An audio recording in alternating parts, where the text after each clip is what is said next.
aka akpalala otu eze nwanyị ile na-agba invokulu aja ana n'ebe Soludo nọ. Gee ntị ka ịfụ na mmụọ niile ahụ ọ kpọrọ agbakọtara ya azụ. O kwuchara kwugharịkwa. Watch ya this video. Mgbe ị watchara video Adaumudioka. This apology bụ to Ebu Governor of Anambra State. Ebu Charles Chukwuma Soludo. Gọvanọ biko iwe ewe na gị. Ọmụma bụ ihe nụgụ na-akpọ ekwensu. Esi m ọrụ oyibo wee bata na-agụgụ ihe dị n'aka mụ. ọ dị mma. Ọmụma bụ ife nụgụ na-asị onye ọbụla na-achọrọ onye ọbụla si n'omenala amadị na Anambra State. Ekwensu chụbara anyị onye aja na chụbara anyị onye. With all due respect, His Excellency Charles Chukwuma Soludo. Ekwuru onye ka m wee megide gị. Nsogbu adịrọ. Iwe gị dị ọkụ dajụ iwe ewe na gị. Ọ bụ na m kwuru na m ekwutelọ iwe ewe na gị. Iwe ewe na gị na nsị ife ọbụla mee gị na o nwere ife ya eme gị na of a truth. Anyị afụgo dajụ n'ịchọ ka ọdịnala anyị kwudosie ike. Ndị na-achụ bụ ndị a na-agwọ ajọ ọgwụ. Ndị na-anya sasịrị anyị ife na Anambra Steeti. Ụra agbọrọ bụ mbụ. Anyị afụgo na ọha bụ Ụra agbọrọ bụ mbụ. Awesị gị jisie ike. Nwesị iwe ewe na gị na ajọ okwu ọbụla nkwụ gbasara ebe ị nọ. Iwe ewe na gị. Jide ka iji ị na-achị anyị ọfụma. Chukwu gọzie gị. Aja ala Igbo gọzie gị. Iwe ewe na gị ma ya bụ gọvanọ His Excellency iwe ewe na gị. Ọ gwara ya nwa bụ ọrụ agụbụ ihe dị n'aka m wee na-alụ ya. Ama m ife ọjọọ anyị eme gị mana ife agwụ iwe ewezina gị. Iwe ewezina gị. Aha bụ Chinyere Ezekwu Adaumudioka. Na police station n'Ọka ka ọ na-efe a n'elu ụra m mgbe ile na-agba ka mma na m ya afụ vidio ebe ahụ ile na-agba ka resọ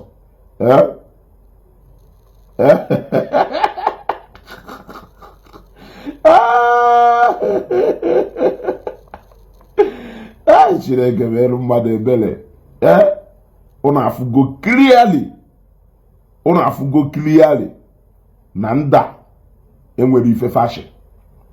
Unu afụgo clearly ifu ebe ile na-agba o jikwa akọrọ ọ na-aja ana Igbo ka ọ chịwa Soludo nye ekwena ka ifele mee ha ọ na ifele emebughị na ị na-contest na Anambra bụrụ a Christian state bla bla bla bla bla bla bla bla bla.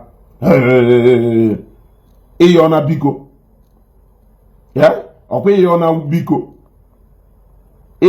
biko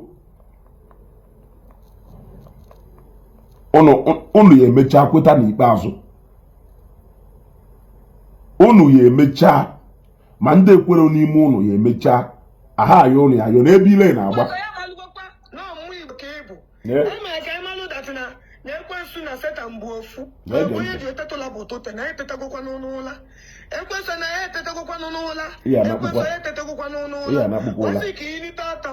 Bịa irite ọtọ ka ibe jeela ya na ya kara ka a na-eli ngwụlọ. Ebe ọbụla ị nọ na ekwensu irite ọtọ. Ekwensu ịnọdụ na mmiri irite ọtọ. Ekwensu ịnọdụ na ikuku irite ọtọ. Ekwensu ịnọdụ na aja irite ọtọ. Ekwensu ịnọdụ na mmiri irite ọtọ. Irite ọtọ.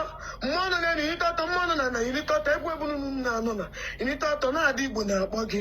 Na-amụnwa bụ adị Igbo na-adị Umudioka Adaumuchegbuo. Na-amụnwa na-akpọ gị. Na-ada Anambra Steeti na-akpọ gị.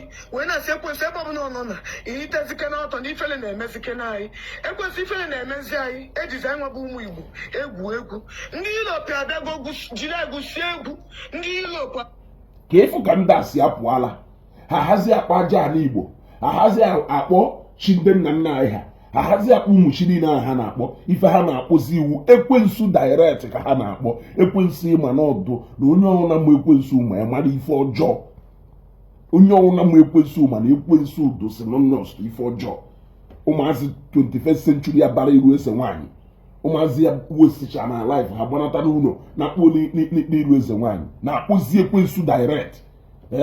Ndị Igbo ọwa ekwensu ka ha na-ekperu. Okenye awụrụzie na ndị Igbo na-eme omenala amị na ọdịnala Igbo ọwa ekwensu ka ndị Igbo na-egburu ọkụkọ. o wee ekwensu ka ndị Igbo na-atụrụ nzu, o wee ekwensu ka ndị Igbo na-agọrọ ọjị. Mgbe one ka ịfụta n'ala onye gụchala ọjị gwa ya n'afọ ekwensu. Ụmụazị Second Timothy oive akpọrọ ha ụmụazị ọgbara ọfụrụ ha echenjigo the narrative.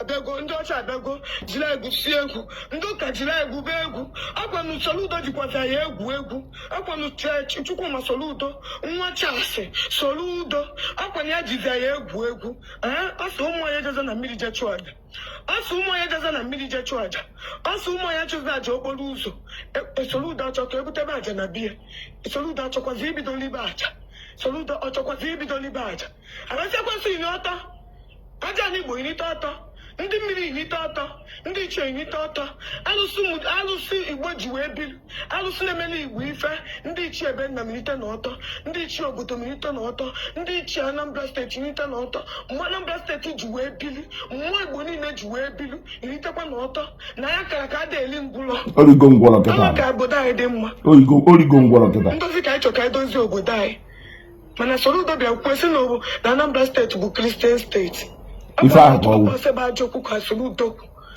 Soludo akpaligokwa n'anyị ndị Ilọpụ bịa akpali anyị gaa ndị ụka bịa akpali anyị gaa Soludo anyị akpalikwa anyị gaa Soludo anyị ama nkwe ka ọ kpali anyị gaa nwatakịrị adị ebupụta ọtọ nne ya nwatakịrị adị ebupụta ọtọ nne ya n'ezi ọfụmekwa m onye si na ofe nne ya si atọla ụtọ ma Soludo si na ofe nne ya si atọla ụtọ Soludo kwuru na ife dị n'ala Igbo adịlọ mma na mmụọ dị n'ala Igbo adịlọ mma awesị unu na-agbanye ya nkịtị unu alanye ala nọọ ife anyị kwuru ọ na-agba na nkịtị unu aha na aha n'ife anyị kwuru mma nọ n'Igbo biko senite n'elu ụwa ka ije n'anya onye nọ n'ụwa na-erikwa ihe dị mma amansi abụrụ ọgwụ ọ bụ na ịnọsị n'ụwa na-ege amansi abụrụ ọgwụ ịgbada a na-agba na bụ ife ebe bulu moto na-ebu aja ife ebe bulu ya donye n'ime mmiri wee na-epolutu mmụọ nọ na mmiri asị na a na-ekpopụta aja a na-eme na Yoruba land anọ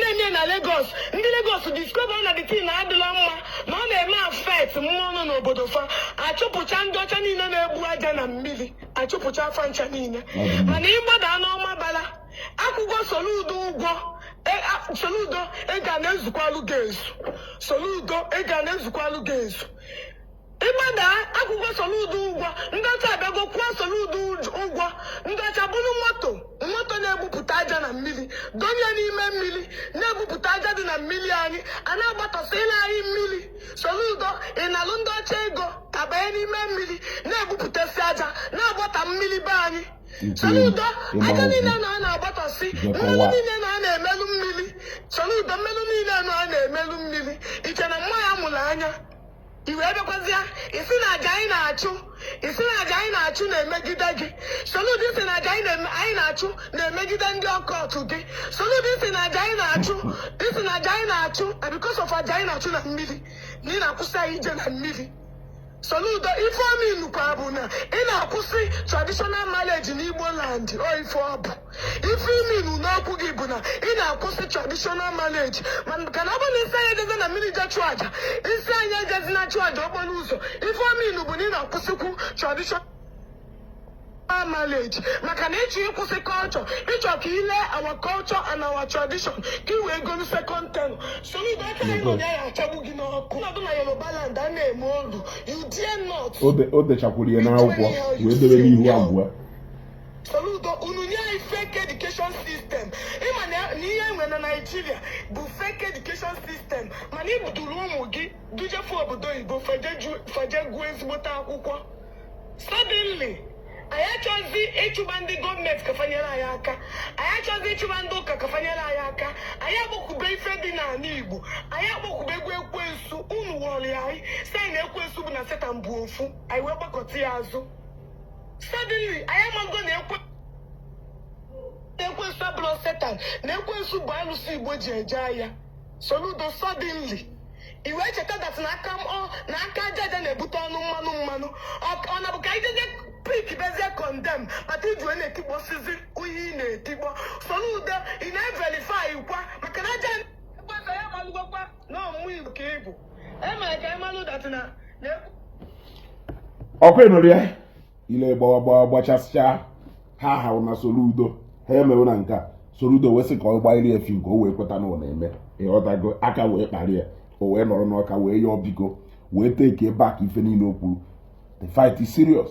Ite isi gị na isi ga na ndị jere eje abata bụ ndị na-akwado ije eje na-achọ ije eje wepụ n'aka. Soludo merie kiria ndị ji ọdịnala wele eme ajọ ife. Onye ọwụna na-ekwu against ife Soludo na-eme wuru onye ọdịnala. Unu akpụsi n'omenala ya unu ejisina ya egwuregwu.